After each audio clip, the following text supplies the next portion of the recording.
मैंने बोर्ड पर प्राइस बिल्कुल क्लियर लिख दिया था, एक प्लेट फ्राइड राइस के 10,000 युआन। सबको लगता है कि पैसे के लिए मेरा दिमाग खराब हो गया है, लेकिन उन्हें क्या पता मैं असल में घाटे में बेच रहा हूँ, सिर्फ अपने मास्टर के दिए हुए टास्क को पूरा करने के लिए। और अब मुझे ये स्टॉल चलाते हुए पूरा एक हफ्ता हो चुका है, एक भी प्लेट नहीं बिकी। मैं सोच ही रहा था कि आज भी एक और बेकार दिन जाने वाला है, तभी पास में अचानक हंगामा मच गया। कुछ लोग कह रहे थे, सुना है इस गली में एक स्ट्रीट स्टॉल है जो फ्राइड राइस की एक प्लेट के 10,000 युआन लेता है। चलो देखते हैं ऐसा क्या खास है। मैं सर उठाकर देखता हूँ, एक बड़ा भारी जिस्म वाला आदमी मेरे स्टॉल के सामने खड़ा था। उसने गर्दन ऊपर करके बोर्ड पढ़ा और बोला, शेफ हांगकांग में एक लेजेंडरी कुक है जो एम्परर्स फ्राइड राइस बनाता है और उसकी कीमत सिर्फ 5,000 युआन है। तुम किस हक से 10,000 युआन चार्ज कर रहे हो? मैं उसकी तरफ देखता हूँ और शांत आवाज में कहता हूँ, खाकर देख लो, खुद समझ जाओगे। वो हल्की सी हंसी छोड़ता है। जो लोग इतने कॉन्फिडेंस से बात करते हैं उनके पास आमतौर पर कुछ ना कुछ दम होता है। ठीक है शेफ, मेरे लिए एक बना दो। मैं उसकी तरफ देखता हूँ। पक्का? बिल्कुल पक्का। क्या हुआ, डर लग रहा है कि मैं पैसे नहीं दूंगा? मैं शांत नजरों से उसे देखता हूँ। अगर तुम समझते हो कि तुम क्या कर रहे हो तो पैसे न देने का ख्याल भी नहीं आएगा। मेरे कॉन्फिडेंस को देखकर बिग टोनी एक पल के लिए हैरान रह गया और फिर हंस पड़ा। रिलैक्स, अच्छा हो या बुरा, प्राइस बोर्ड पर लिखा हुआ है, मेन्यू में जो है वो दे दूंगा। अगर पसंद नहीं आया तो मेरी किस्मत खराब। मैं कुछ और नहीं बोलता, बस सर हिलाकर काम शुरू कर देता हूँ। तभी कैम अचानक बोल पड़ता है, रुको, ये चावल है, ये ऐसे क्यों लग रहा है? बिग टोनी मुड़कर देखता है। मेरे सामने एक बैम्बू स्टीमर रखा था जिसका ढक्कन पहले ही खुला हुआ था। अंदर सफेद चावल के दाने एक एक करके अलग नजर आ रहे थे। सबसे बेहतरीन क्वालिटी का चावल, हर दाना अलग, जैसे उसके अंदर नमी भरी हो, चमकदार, हल्का ट्रांसपेरेंट और बीच बीच में छोटे नारंगी रंग के टुकड़े बिखरे हुए। ये क्या है? बिग टोनी झुककर ध्यान से देखता है। मैं बिना सर उठाए जवाब देता हूँ, सूखे झींगे का रो। हाँ, बिग टोनी धीरे से बोलता है। सच में हैरान होकर एक कदम पीछे हट जाता है, फिर अपनी टीम की तरफ मुड़कर कहता है, ये शेफ वाकई काम जानता है। इस टेक्निक को फ्लेवर बोरोइंग कहते हैं। ताजे झींगों को बीच से काटा जाता है, साफ किया जाता है, फिर भीगे हुए चावल उनके अंदर भरे जाते हैं और सब कुछ साथ में स्टीम किया जाता है। इस तरह चावल झींगे का गहरा और रिच फ्लेवर अपने अंदर खींच लेता है। बाद में स्टीम्ड झींगे वापस डिश में डाले जाते हैं, जो हर बाइट में टेक्सचर और नेचुरल मिठास लाते हैं। मतलब इस फ्राइड राइस के पीछे सच में क्राफ्ट्समैनशिप है। फिर भी वो नाक से कोड़कर बोलता है, 10,000 युआन की प्लेट के हिसाब से तो होना ही चाहिए। अगर सिर्फ थोड़ा फ्लेवर बोरो किया है और थोड़ा रो डाल दिया है तो मैं यहाँ से चला जाऊंगा। 10,000 युआन की डिश के नाम पर मुझे बेवकूफ नहीं बना सकते। उसकी बात अभी खत्म हुई भी नहीं थी कि अचानक हवा में एक गहरी और लाजवाब खुशबू फैल गई। वाह, ये तो कमाल की स्मेल है। ये क्या है, इतनी अच्छी खुशबू? आसपास खड़े लोग एक के बाद एक हैरानी से सांस खींचने लगे। कुछ लोगों के तो मुंह में पानी भरने लगा। बिग टोनी का ध्यान तुरंत उस सोर्स की तरफ गया। काउंटर पर रखा हुआ एक मिट्टी का बर्तन। मेरे हाथ में एक गीला चमकदार लोटस लीफ था। मेरे सामने एक बड़ा पॉट रखा था जो शराब के मटके जैसा लग रहा था। उसके मुंह से सफेद भाप के धागे उठ रहे थे। वही जबरदस्त खुशबू उसके अंदर से निकल रही थी। जैसे ही बिग टोनी ने उस बर्तन को देखा और उसकी खुशबू महसूस की, उसके मुंह से बिना सोचे निकल गया, Buddha jumps over the wall. Buddha jumps over the wall Fujian cuisine की सबसे मशहूर डिशेज में से एक है। इसे फॉर्चून एंड लॉन्जिविटी स्ट्यू भी कहा जाता है। इस डिश को बनाने के लिए सिर्फ सबसे बेहतरीन इंग्रेडिएंट्स का इस्तेमाल किया जाता है। एबोलोनी, सी कुकम्बर, शार्क फिन और ड्राइड स्कैलप। और इन सब की तैयारी इतनी कॉम्प्लेक्स होती है कि हर प्रीमियम इंग्रेडिएंट को पहले ड्राई करना पड़ता है। बिग टोनी पहले भी एक 100 साल पुराने रेस्टोरेंट में Buddha jumps over the wall की शूटिंग कर चुका था, लेकिन वहाँ का सबसे महंगा वर्जन भी जब पॉट खोला गया था इस डिश के सामने थोड़ा फीका लग रहा था। फर्क कहाँ था? बिग टोनी ने गहरी सांस ली और जवाब तुरंत मिल गया। वो वाइन कमाल की है, शाओजिंग हुआ दियाओ वाइन। सही कहा ना? जैसे ही उसने नाम लिया मैंने हल्की सी मुस्कान के साथ उसकी तरफ देखा। अच्छी चीजों की असली कद्र वही लोग करते हैं जो उन्हें समझते हैं। हाँ, हुआ दियाओ ही है। बता सकते हो कितने साल पुरानी है? खुले हुए पॉट से निकलती खुशबू ने बिग टोनी को पूरी तरह हिला दिया था। उसने हाथ हिलाकर नम्रता से कहा, आप मुझे ज्यादा क्रेडिट दे रहे हैं। मैं तो खुशकिस्मत हूँ कि इसे हुआ दियाओ पहचान पाया। उम्र तो नहीं बता सकता, लेकिन इस वाइन की खुशबू बिल्कुल अलग लेवल की है। जरूर टॉप ग्रेड होगी। 18 ईयर ओल्ड डॉटर्स रेड। ये सुनते ही सब समझ आ गया। असली 18 year old daughters red wine की कीमत आधे किलो की ही कम से कम 1000 युआन होती है। पॉट के साइज को देखकर चाहे वाइन को डाइल्यूट भी किया गया हो, इतनी गहरी खुशबू लाने के लिए कम से कम 1 किलो वाइन तो लगी ही होगी। सिर्फ वाइन का खर्चा ही 2000 युआन बैठता है। लेकिन शानदार कुकिंग सिर्फ महंगी चीजें डालने का नाम नहीं है। अगर टेक्निक ना हो तो दुनिया के सबसे प्रीमियम इंग्रेडिएंट्स भी डिश को नहीं बचा सकते। वाओ, क्या खुशबू है। तो ये है Buddha jumps over the wall. अब समझ आया इतना महंगा क्यों है। ये तो लाजवाब लग रहा है। भीड़ उत्सुकता से भरी हुई थी और सबकी नजरें मेरे सामने रखे पॉट पर टिकी हुई थी। ढक्कन ज्यादा देर तक खुला नहीं रह सकता था, वरना खुशबू उड़ जाती। मैं तुरंत बैम्बू स्किमर उठाता हूँ और उसे पॉट के अंदर डाल देता हूँ। सबसे पहले जो बाहर आता है वो एक बड़ा सा एबोलोनी था, मोटा, रसीला और लगभग एक चावल के बोल जितना बड़ा। बिग टोनी की आंखें लगभग बाहर आ गईं। ये तो पागलपन है, इतना बड़ा एबोलोनी। मार्केट में इसका प्राइस आराम से 10,000 युआन होगा। मैं रुकता नहीं, एक के बाद एक इंग्रेडिएंट्स निकालता रहता हूँ। एक सी कुकम्बर जो कोल्ड ड्रिंक की बोतल जितना लंबा था, कैमल टेंडन जो नर्म और इलास्टिक लग रहा था। प्रीमियम इंग्रेडिएंट के बाद प्रीमियम इंग्रेडिएंट ऐसे बाहर आ रहे थे जैसे उनकी कोई कीमत ही ना हो। हर बार पॉट को हिलाने पर खुशबू और गहरी होती जाती, पूरी गली को अपनी महक में लपेटती हुई। चारों तरफ लोगों के निगलने की आवाज सुनाई दे रही थी और सबके दिमाग में एक ही ख्याल उभर रहा था कि अगर फ्राइड राइस बनाने के लिए इतने सारे प्रीमियम इंग्रेडिएंट्स यूज हो रहे हैं तो शायद 10,000 युआन की एक प्लेट उतनी भी महंगी नहीं है। जब सारे इंग्रेडिएंट्स पॉट से बाहर निकल आए तब मैंने तैयारी शुरू की। मैं एक बड़ा क्लीवर निकालता हूँ, दाएं हाथ से एबलोनी को मजबूती से दबाता हूँ और उसके चारों तरफ का स्कर्ट ट्रिम करके वापस पॉट में डाल देता हूँ। फिर ऊपर और नीचे का हिस्सा भी काट देता हूँ। सिर्फ सबसे नर्म और मुलायम सेंटर बचता है। बाकी सारे ट्रिम्ड पार्ट्स वापस पॉट में चले जाते हैं और डिश से पूरी तरह हटा दिए जाते हैं। एबलोनी के टेंडर सेंटर को पहले लगभग 3 मिलीमीटर मोटे स्लाइसेस में काटा जाता है, फिर स्ट्रिप्स में और आखिर में छोटे क्यूब्स में। ये देखते ही बिग टोनी लगभग कुर्सी से उछल पड़ा। तुम इतने कीमती एबलोनी को डाइस कर रहे हो? मेरे हाथ रुकते नहीं। मैं उसकी तरफ देखकर कहता हूँ, और फ्राइड राइस कैसे बनाते हैं? बिग टोनी का चेहरा देखने लायक था। इतना अच्छा एबलोनी तो सीधा खाया जा सकता है, इससे फ्राइड राइस में डालना गुनाह है। मैं उसकी बात को नजरअंदाज करके काम करता रहता हूँ। सी कुकम्बर और कैमल टेंडन भी छोटे छोटे क्यूब्स में काट दिए जाते हैं। नाइफ स्किल्स इतनी जबरदस्त थी कि देखने वाले हैरान रह गए। बिग टोनी अभी भी एबलोनी के लिए दुख मना रहा था, लेकिन मेरी नाइफ स्किल्स ने उसका ध्यान खींच लिया। तभी लिली पास से बोल पड़ी, कितनी तेज स्पीड है। ये स्पीड की बात नहीं है, असली बात कंसिस्टेंसी है। हर एक पीस को देखो, लगभग सब एक ही साइज के हैं। सबसे मुश्किल टेंडन होता है, उसे इतना ब्रेस करना पड़ता है कि वो नरम हो जाए, लेकिन अगर ज्यादा सॉफ्ट हो गया तो साफ क्यूब्स में कट ही नहीं होगा, इसलिए उसे बिल्कुल परफेक्ट पॉइंट तक कुक करना पड़ता है। टेंडन इतना नरम होना चाहिए कि उसे क्यूब्स में काटा जा सके, लेकिन उसकी असली टेक्सचर भी बरकरार रहे। यही असली स्किल होती है। भीड़ उसकी बात सुन रही थी। पूरा समझ तो किसी को नहीं आ रहा था, लेकिन सब बहुत इंप्रेस थे। सिर्फ ऐसी नाइफ स्किल्स को अपनी आंखों से देख लेना ही इस ट्रिप को सफल बना रहा था। कुछ ही देर में सारा सी फूड छोटे छोटे क्यूब्स में काट दिया गया। मैं कूलर से 4 अंडे निकालता हूँ, एक एक करके बोल में तोड़ता हूँ और उनके व्हाइट्स अलग कर देता हूँ। योक्स सीधे स्टीमर ट्रे में चावल के साथ चले जाते हैं। मैं योक्स को चावल में इतनी अच्छी तरह मिक्स करता हूँ कि हर एक दाना गहरे सुनहरे रंग से कोट हो जाता है। वही टेक्निक फ्राइड राइस को वॉक में जाते ही उसका मशहूर गोल्डन कलर देती है। इस टेक्निक को गोल्ड रैप सिल्वर कहा जाता है। जब पूरा चावल योक से कोट हो गया तो लगभग हर देखने वाले ने एक साथ हुक निकला। ये चावल अभी सिर्फ मिक्स हुआ था, पकाया भी नहीं गया था। हर दाना चिकनी सुनहरी परत में लपेटा हुआ था। बीच बीच में नारंगी रंग के श्रिम्प रो के छोटे छोटे टुकड़े ऐसे चमक रहे थे जैसे सुनहरी नदी में झींगे उछल रहे हों। सिर्फ देखकर ही लोगों के मुंह में पानी आ रहा था। और ये तो बस तैयारी थी, स्टर फ्राई करना अभी शुरू भी नहीं हुआ था और भीड़ पहले ही भूख से बेहाल थी। मैं सुनहरे चावल को सारे प्रीमियम इंग्रेडिएंट्स के साथ वॉक में डालता हूँ। तेज आंच पर एक कॉम्प्लेक्स स्टर फ्राई शुरू होता है। आखिर में मैं तैयार फ्राइड राइस को एक चमकदार सुनहरे बोल में भर देता हूँ जिस पर 10,000 ईयर्स के शब्द उखरे हुए थे। फिर मैं जेड हैंडल वाला एक गोल्ड लेडल निकालता हूँ, जेड इनले वाली गोल्ड चॉपस्टिक्स और उनके रेस्ट्स भी साथ रखता हूँ और सब कुछ एक ट्रे पर सजा देता हूँ। मैं ट्रे उठाता हूँ और धीरे धीरे बिना किसी जल्दी के छोटी डाइनिंग टेबल की तरफ चल पड़ता हूँ। एक एक करके मैं चॉपस्टिक रेस्ट्स, लेडल, चॉपस्टिक्स और खुशबू से भरा हुआ फ्राइड राइस का बोल टेबल पर रख देता हूँ। इंपीरियल सुप्रीम फ्राइड राइस, कृपया आनंद लीजिए। इतना कहकर मैं बिना कुछ और बोले सीधा स्टॉल के पीछे लौट जाता हूँ। बिग टोनी अपने सामने रखे बोल को घूरता रह गया। उसमें से उठती हल्की हल्की भाप और इतनी जबरदस्त खुशबू थी कि झुकने से पहले ही उसका असर महसूस हो रहा था। उसने अनजाने में थूक निगल लिया। भीड़ गर्दन लंबा करके देख रही थी। हर कोई एक ही बात जानना चाहता था, आखिर इस बोल का टेस्ट कैसा है। बिग टोनी ने कैम की तरफ देखा। ठीक है, पहले फैंस के लिए एक क्लोजअप शॉट लेते हैं। कैम तो उससे भी एक कदम आगे था। उसने कैमरा सीधा बोल पर घुमा दिया। लिली रिफ्लेक्टर पकड़कर खड़ी हो गई। कैम शूट करते हुए खुद को रोक नहीं पा रहा था। ये तो कमाल का लग रहा है, हर एंगल से परफेक्ट, इतना एपेटाइजिंग। जल्दी करो, मुझे और भूख लग रही है। बिग टोनी आधा हंसते हुए बोला, लेकिन उसे भी मानना पड़ा कि ये फ्राइड राइस हद से ज्यादा खूबसूरत लग रहा था। ऐसा लग रहा था जैसे असली सोना चमक रहा हो। बीच बीच में नारंगी श्रिम्प रो, सुनहरे भूरे ड्राइड स्कैलप के रेशे, गहरे लाल भूरे एबलोनी के क्यूब्स, काले जेड जैसे सी कुकुम्बर के टुकड़े, ट्रांसपेरेंट कैमल टेंडन और चमकदार हरे स्कैलियंस नजर आ रहे थे। सिर्फ इस बोल को देखना ही एक अलग एक्सपीरियंस था। जैसे ही कैम का क्लोजअप खत्म हुआ, लिली तुरंत बोली, अब चख भी लो। बिग टोनी तो पहले से ही तड़प रहा था। उसने गोल्ड लेडल उठाया और उसका वजन महसूस करते ही हैरान रह गया।